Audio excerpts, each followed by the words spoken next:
it's interest rates matter, because that I think is what's driving things right now. At the end of last year, it was like, how many times will Powell cut? Will he cut 5 times or 6 times or 7 times?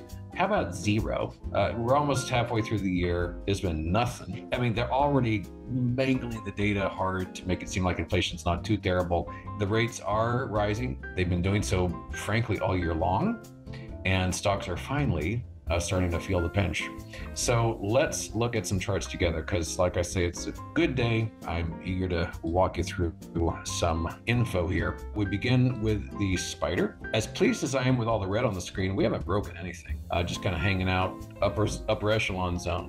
Once we broke above here, if we can break this dash line, that's a little bit of a victory. As it is now, what is this? 1, 2, 3, 4, 5, 6, 7, 8, 9, 10 days. Got our thumbs deep in our pockets, just hanging out here above this breakout level. So it's all well and good. The reason I'm not going berserk shorting stuff is because this is about as oversold as things are allowed to get these days.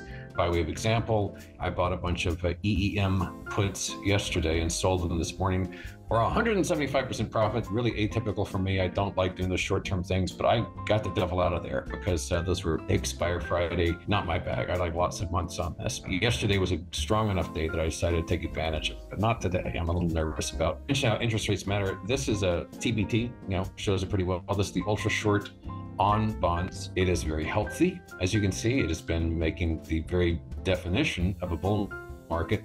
Higher highs, higher lows, boing, boing, boing, just working its way higher. From time to time, sure, it'll sink, but it just makes a higher low every time. So interest rates absolutely on the rise. This is another reason I'm not going ape about shorting right now. This is the diamonds. This peaked, about 6-7 days ago, and it's been sliding pretty hard ever since. We're getting in the vicinity of a bit of a base here, you might say. And who knows, PCE on Friday, that might give them a reason to really buy aggressively. And mind you, I'm still very short, back to the old classic kind of no sooner than September 20. Months and months and months of time on these things, and some of them November, December, January. It was just the crazy May 31st one that I ditched. IYT, as a companion to the diamonds, has a terrific head and shoulders top. Kind of interesting. Let's see what it can do about this dashed line. Let's see if it can fight its way back to that line. That would be a pretty appealing short opportunity, although sadly IYT isn't very heavily traded, and its options even less so. As I mentioned, earnings few and far between. We do have American Airlines, incredibly peaked decades ago, way back here. So no NVIDIA this one. Anyway, it's getting hit hard. At post earnings down about 15%. Pretty cool little topping pattern there within the confines of a long multi-year bear market of its own. I've got to believe rising fuel costs have a lot to do with it, which, of course, the government conveniently leaves out of inflation data. Here's the EEM. As I mentioned yesterday, gobbled up a bunch of May 31st puts on this, skedaddled out of there right quick this morning. I ain't touching it for a while, but that seemed a pretty simple trade. What else is cooking up there? Well, yeah, maybe 5 years from now we can start talking about this every single day. It just keeps going higher. Perma bear though I might be, I don't get within 500 yards of this thing. I just look at it with amusement and interest. It's become the market, has become a thing unto itself. Let me put it this way: if NVIDIA ever starts falling, and I know that's hard to believe, but if NVIDIA ever succumbs to gravity, lordy, I can't imagine the rest of the market what it's going to do, because this is providing as much optimism as it possibly can. I don't know if it's at $3 trillion yet. Perhaps it is. I know that this one stock is bigger than the entire German stock market. It's now bigger than the entire Canadian stock market. The only thing we can take comfort in is it'll never be bigger than the US stock market. That is mathematically possible, but it's knocking off those countries one by one. This is a little weak. As I mentioned earlier, assets tend to be kind of just lockstep. Doesn't look great. We beat the former high by just a touch, and we've been sinking ever since. And I suppose the next really bad news would be if it crosses below this low. If it makes another multi-month low, then it really opens up the prospect of something, frankly, I would love to see, which is a trip back down to around 2,100 or so an ounce for gold itself, of course, not GLD. Adjunct to that, another commodity, very important one, oil, USO. This one been doing well above this bullish base. Keep in mind though, if for whatever reason it eases back down beneath the green here into this base. It would only have to take out the low from a couple of days ago. That would be a pretty big warning sign for oil, for energy stocks. I didn't include it today, it was too late, but I did, for the first time in a long time, get into an energy stock. I bought some puts on APA, which is conveniently APA Corporation. Finally had that breakdown from that support level you and I have been looking at for literally months. Another crazy one, Abercrombie. ANF, this is just zoom, zoom, zoom. Lifetime high, exclamation mark. Today alone, blasting about 20% higher. It's just amazing. It is absolutely amazing. I also don't go anywhere near this one. I almost got tempted to buy like some puts on Eli Lilly today. You know, I got dangerously close. I swatted my hand away from the keyboard.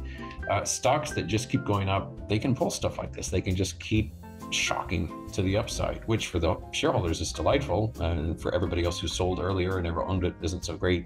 But ANF just a force of nature at this point. GameStop, I was only amused by this because they keep pulling their tricks here.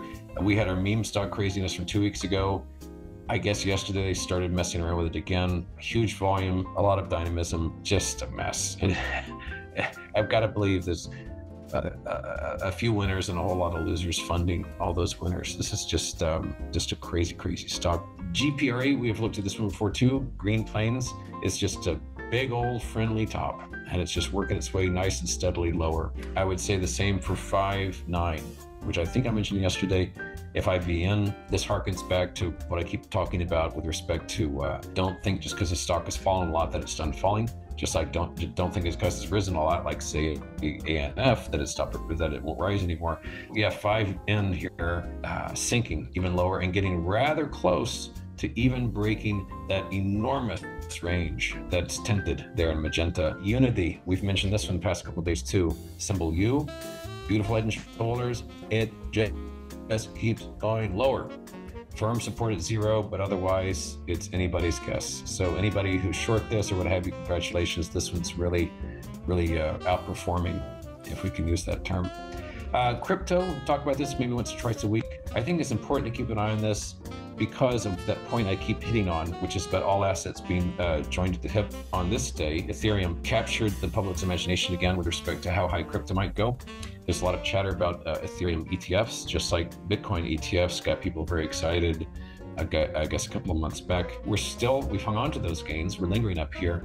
But as you look at something like Bitcoin, it is looking a bit questionable because this was a nice basing pattern. It broke out very smartly right here, began to sink. That's fine. A couple of nasty things. One, it pushed back into the pattern here, kind of spoiling it. And secondly, it's been about the past 8-9 days just kind of hanging out in this zone.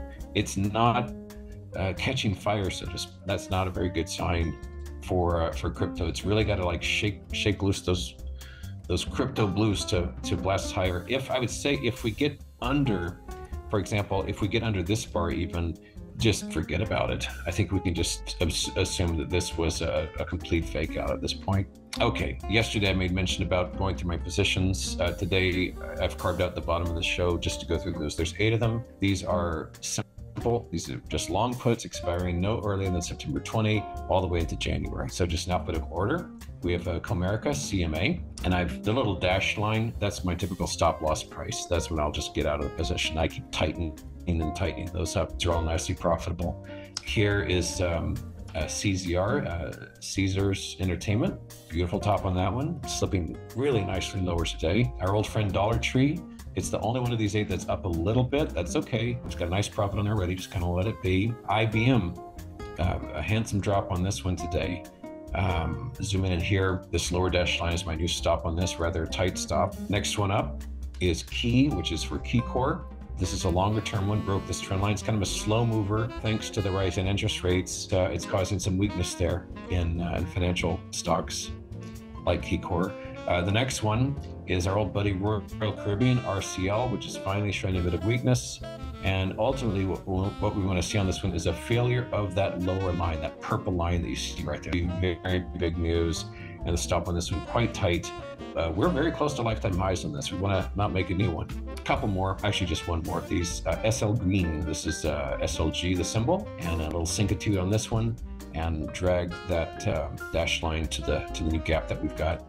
But just to put a bow on all this, this last chart is the ZB, the continuous contract on bond futures, and we've been in a multi-year bear market, 4 years going now. Can you imagine if that was the case with stocks? Can't even get a 4-minute bear market going. But I think we're not done. And we've got a nice drop today. The symmetric triangle did a terrific job holding things back. So this, I think, is the key to watch. And we'll really see about that on Friday when the PCE comes out.